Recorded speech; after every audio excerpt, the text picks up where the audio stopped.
Photoshop includes some rather advanced tools that perform automatic blending for image cleanup, and in many cases those tools are invaluable. But sometimes you don't want that blending behavior because it can cause other problems within the image. For example, I'll zoom in on a portion of the grass here, and you can see there's an area that's a little bit bare. And not just because there was no grass growing there, but rather because there was some damage to this photo. And I'd like to clean that up, but I want to ensure that the cleanup is going to blend in well. And sometimes what you'll find with the tools that blend automatically is that blending causes problems. Well, let's take a look at how we can perform image cleanup without the blending, and that calls for the clone stamp tool. I'll go ahead first and create a new layer for all of my image cleanup work.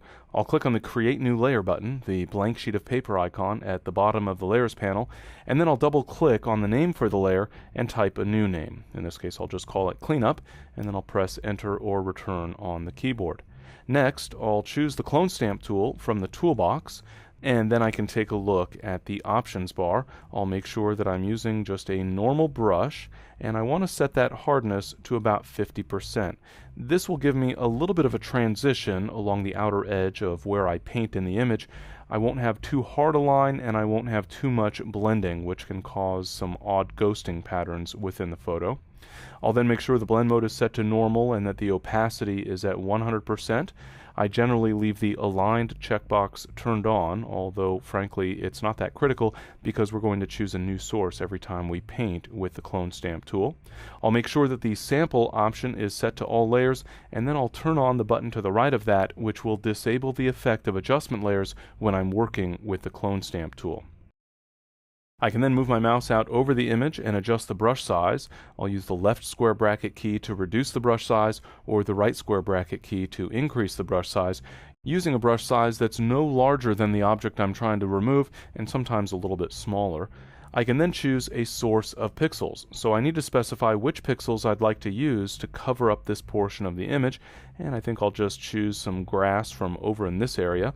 I'll hold the Alt key on Windows or the Option key on Macintosh and then click on that source area, and then simply click and paint over the area that I want to clean up. And you can see, because I'm blending the edges, everything blends in nicely, but because I'm not using one of the automated tools that performs advanced blending, I don't get any odd smoothness or areas where the texture has been altered. I get nice grass where I want it. And I can repeat this process in other areas of the photo.